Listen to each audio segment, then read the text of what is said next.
Hi మిత్రులారా, నమ ఉదయ్. ఈరోజు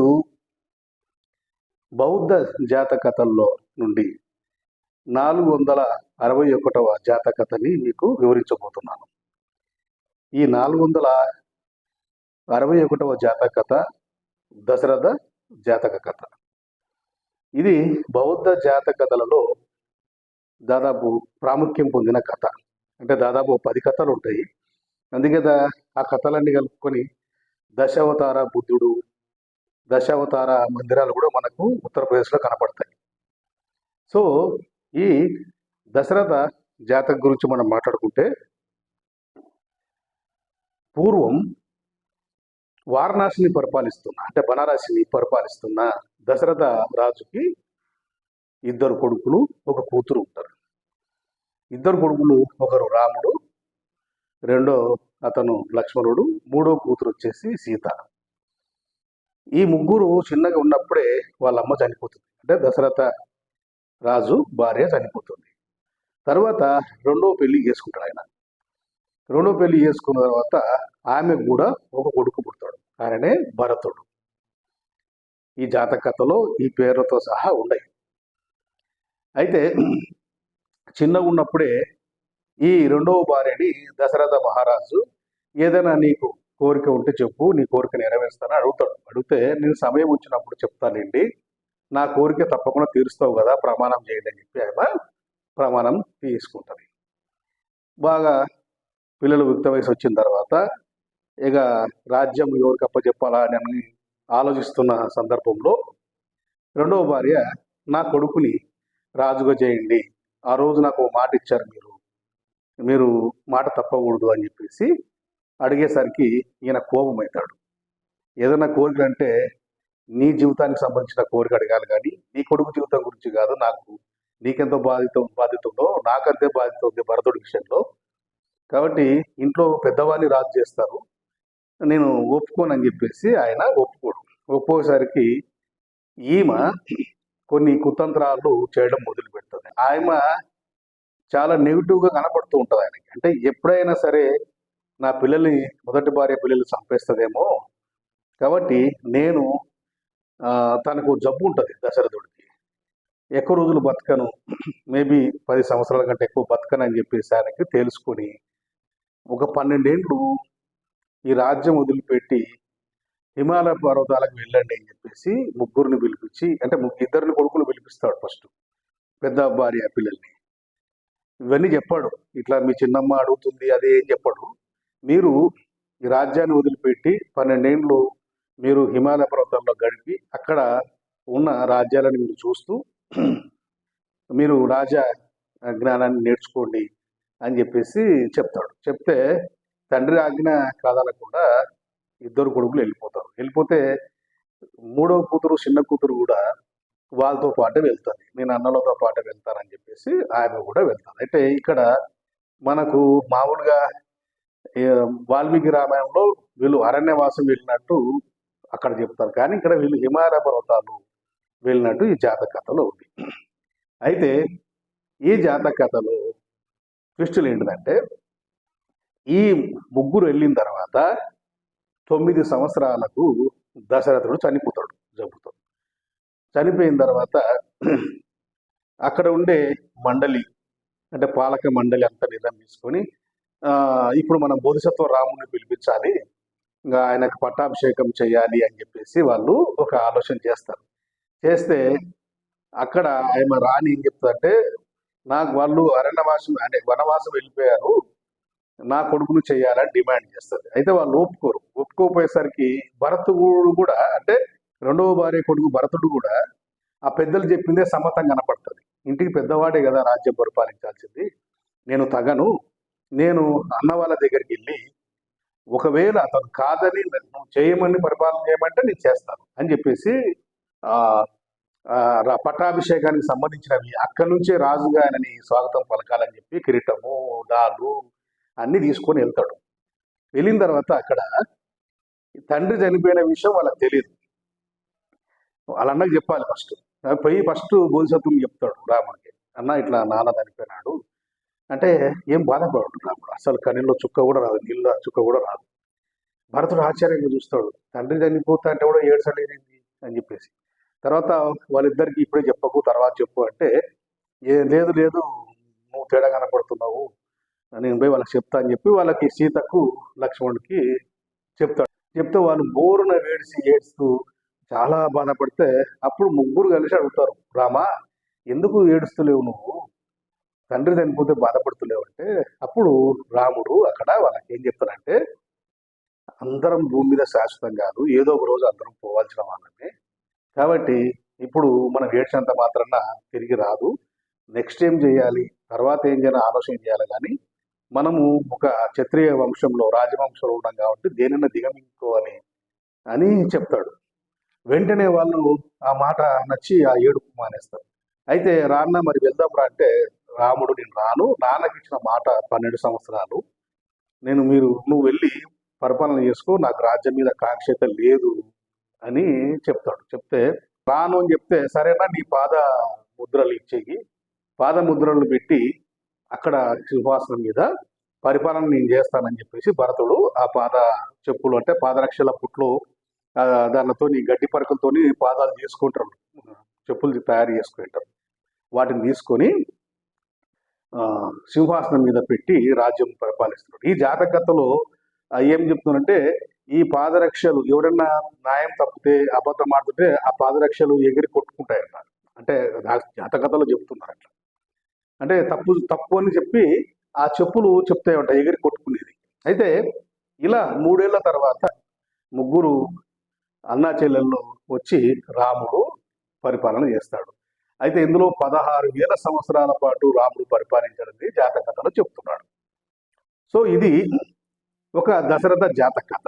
ఈ జాతక కథలో దేశవ్యాప్తంగా మనం అఖండ భారతులు ఎక్కడైనా సరే ఈ మహాయాన కాలంలో ఈ శిల్పాలు పుట్టాయి. మహాయాన కాలంలో వస్తుంది దశరథ జాతక కథని, మహాయాన రాజులు శిల్పాలు చెక్కించారు. ఈ తర్వాత వజ్రాయన రాజులు కూడా కంటిన్యూ చేశారు. మీరు బాగా గుర్తుపెట్టుకోండి, దశరథ రామ టెంపుల్ అంటే కోదండ రామ టెంపుల్స్ అంటారు. కోదండ రామ టెంపుల్ మొత్తం మీద రాముని టెంపుల్. మీరు ఏ మందిరంలో అయినా సరే రాముడు సీత లక్ష్మణుడు మాత్రమే ఉంటారు. రాముడు సీత లక్ష్మణుడు మాత్రమే ఉంటాడు. ఆంజనేయుడు అనే పాత్ర ఎక్కడ కనపడదు.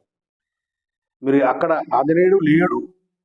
ఆ శిల్పాలతో పాటు పక్కన ఏదో బండ మీద ఒకటి శిల్పం చెక్కించి ఆంజనేయుడు పెట్టారంటే అది ఆల్టర్నేట్గా పెట్టినట్టే.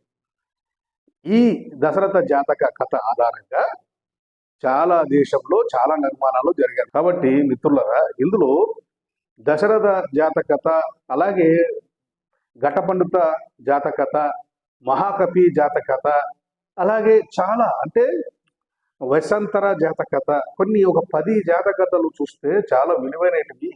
అప్పట్లో బుద్ధుని పూర్వజన్మ కథలుగా చూసేవారు, అంటే చెప్పేవారు. బుద్ధుడు చెప్పలేదు, బుద్ధుడు ఎక్కడ దేవుడు పునర్జన్మ ఉందని ఎక్కడ చెప్పలేదు. నీతి కథలు చెప్పేటప్పుడు బుద్ధుడు గత జన్మలో దశరథ బోధిసత్వ రాముడుగా జన్మించాడు, బుద్ధుడు గత జన్మలో బోధిసత్వ వాసుదేవుడిగా జన్మించాడు, ఇలా చెప్పుకుంటూ వచ్చారు. అంటే బుద్ధుడిని బేస్ వేసుకొని కథలు చెప్తూ వచ్చారు. అందులో దశరథ జాతకథ 461 జాతకథ. మీరు ఈ కథని టాలీ చేసుకోవచ్చు. ఈ కథ ఎప్పుడు ఎంత ప్రాచీనమైనది, ఏ కాలంలో రాశారు, ఏ భాషతో రాశారు, ఏ లిపితో రాశారు అనేది మనం టాలీ చేసుకుంటే వేరియేషన్ క్లియర్గా అర్థమవుతుంది. వాల్మీకి రామాయణము సంస్కృత భాషలో దేవనాగరి లిపిలో రాశారు. అలాగే మన దశరథ జాతకథ వచ్చేసి ప్రాకృత పాలి అంటే దమ్మ లిపి నుండి రాయడం జరిగింది. ఇది గుర్తుపెట్టుకోండి. దమ్మ లిపి ప్రాచీనమైందా, దేవనాగరి లిపి ప్రాచీనమైందా మీరు ఆలోచించుకోవాలి. దేవనాగరి లిపి 10వ శతాబ్దం తర్వాతనే కనిపిస్తుంది. దమ్మలిపి దాదాపు బుద్ధుడి కాలం తర్వాత నుంచి కనిపిస్తుంది. లిపి తయారు చేసుకోవడం బుద్ధుడి కాలంలో రాతలు పూతలు లేవు, కేవలం మౌఖికంగా చెప్పుకునే వాళ్ళే. బుద్ధుడి కాలంలో ఈ జాతకథలు లేవు. బుద్ధుడు చనిపోయిన 150 సంవత్సరాలకు ఆయన చెప్పిన మౌఖికంగా ఇక్కడ శ్రావస్తిలో ఆయన చెప్పిన మాటలని అక్కడ దగ్గర ఉండేవాళ్ళు, వాళ్ళు విన్న శిష్యులు ఒకరికొకరు చెప్పుకొని బుద్ధుడు ఇది చెప్పాడు, ఇది చెప్పాడు, అది చెప్పాడు అని చెప్పేసి అవన్నీ నీట్గా తీసుకొచ్చి ఉపాలి అని ఒక రచయిత ఆయన ఈ యొక్క త్రిపీఠకాలు రాశాడు. ఈ త్రిపీఠకాల్లో బుద్ధుడు చెప్పిన నీతి మాటలన్నీ కలిపి మళ్ళీ తర్వాత ఒక్కొక్క నీతిని బట్టి ఒక కథగా అల్లుకుంటూ వచ్చాడు. ఈ యొక్క కథకి సారాంశం ఏంటంటే, ఒక వ్యాపారస్తుడు తన కొడుకు చనిపోతే చాలా దిగాలుగా ఉండి చాలా బాధపడుతూ అనారోగ్యం పాలయ్యి వ్యాపారం సరిగ్గా చేయకుండా ఉంటే అతన్ని బుద్ధుని దగ్గర తీసుకొస్తారు. ఏది మన శ్రావస్తిలో తీసుకొచ్చినప్పుడు బుద్ధుడు చెప్పిన నీతి కథ కింద చెప్తున్నారు. అతనికి గతంలో దశరథ జాతక కథని వివరిస్తూ ఇలా బోధిసత్వుడు కూడా తన తండ్రి చనిపోతే ఎక్కడా బాధపడలేదు, తన ధర్మాన్ని తప్పలేదు, తాను ఏం చెయ్యాలని చెప్పాడు తప్పితే మాట నిలబెట్టుకున్నాడు, అలాగే రాజ్యాన్ని కొనసాగించాడు. ఇది బోధిసత్వ రామ నిజాయితీ అని బుద్ధుడు చెప్పినట్టు అది ఒక నీతి వాక్యంగా దశరథ జాతకథ రావడం జరిగింది మిత్రులారా. ఈ కథల ఆధారంగా మనకు దేశ విదేశాలలో ఇక్కడి నుంచి పోతే మనకు ఇండోనేషియాలో బాలి ఆ ప్రాంతాలలో రాముంది కనపడుతుంది. థాయిలాండ్ అయితే థాయిలాండ్ దేశంలో ఎక్కడ పోయినా సాపులకు పోతే లక్ష్మి, రామ, తర్వాత లక్ష్మణ్, సీత, దశరథ. అప్పుడు కాలం నాటి పాత్రలు బట్టల షాపులకి, షోరూమ్లకు బయట పేర్లు కూడా ఇవే పేర్లు ఉంటాయి. ఇది ఎంత మన ఊళ్ళో ఏమిటంటే మన దేశంలో ఇదంతా మన హిందూ మతమే మొత్తం దేశవ్యాప్తంగా ప్రపంచవ్యాప్తంగా వ్యాప్తి చెందింది, ఎంత గొప్పది అనుకుంటారు. అసలు చాలా మందికి ఈ దేశంలోనే తెలియదు, ఇంకా బేడ దేశస్తులకు తెలియదు. వాళ్ళు బౌద్ధము దేశాలే అవన్నీ, బుద్ధుడే సూపర్ గాడ్గా వాళ్ళు కొలుస్తుంటారు. బుద్ధుని అవతారాల కింద ఇవన్నీ చేస్తుంటారు. కాబట్టి వాళ్ళకు బుద్ధుని కొలుస్తున్నాం కదా మేము అనుకుంటారు, వాళ్ళు అనుకుంటున్నారు. మన వాళ్ళు అక్కడ వీళ్ళు ఏం చేస్తారంటే వాళ్ళు మన వాళ్ళు పూజలు చేస్తుంటే అరే బౌద్ధం పుట్టిన దేశమే కదా మన రాముని కొలుస్తున్నారు వాళ్ళు అనుకుంటారు. కానీ వైదిక రాముడు, సీత రాముడికి భార్య అయిందన్న విషయం చాలా మందికి తెలియదు ఆ దేశస్తులకు.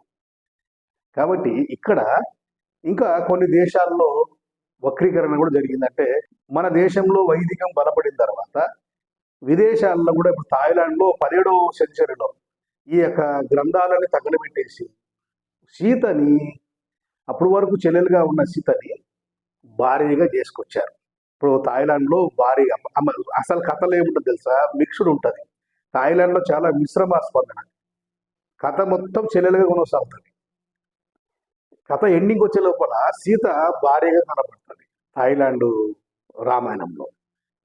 సో ఇలా ఇక్కడ నుంచి కొంతమంది పరిచయం చేస్తే అక్కడ రాజు మళ్ళీ కొత్తగా కథలు రాయడం జరిగింది. ఎనివే ఏదైతేనేమి బౌద్ధ జాతకథలు ముందు రాయడం జరిగింది, అలాగే హిందూ పురాణాలు తర్వాత రాయడం జరిగింది అనేది ఈ యొక్క జాతకథకు సారాంశం. మీరు ఏదన్నా ఉంటే ఎంక్వైరీ చేసుకోండి, సెర్చ్ చేయండి, పురావస్తు శాఖను సంప్రదించండి, లేకుంటే ప్రొఫెసర్ని సంప్రదించండి, వీలైతే ఆన్లైన్లో చెక్ చేసుకోండి, లేకపోతే విదేశాల్లో ఎవరైనా ఉంటే వాళ్ళు ఎంక్వైరీ చేసుకోండి. ఎందుకంటే ఏదో నేను చెప్పానో నమ్మాల్సిన అవసరం లేదు. చరిత్రని ఎప్పటికీ దాగది మిత్రులారా. ఈరోజు మనము 461 దశరథ జాతక కథ గురించి నేను మీకు వివరించాను. మీకు ఎంతవరకు అర్థమైంది? ఈ కథలో ఏదో అనుమానాలు, డౌట్లు ఉంటే కామెంట్ రూపంలో తెలియజేయండి. ముఖ్యంగా మన ఛానల్ని సబ్స్క్రైబ్ చేసుకొని అలాగే లైక్ అండ్ షేర్ చేసి చాలా పబ్లిష్ చేయాల్సిన అవసరం ఉంది. ఎందుకంటే ఇంత విలువైన కంటెంట్లు మీకు అందిస్తున్నానంటే వీటిని మన ప్రజలకు అందరూ తెలియాల్సిన అవసరం ఉంది మిత్రులారా. Thank you. నమో బుద్ధాయ.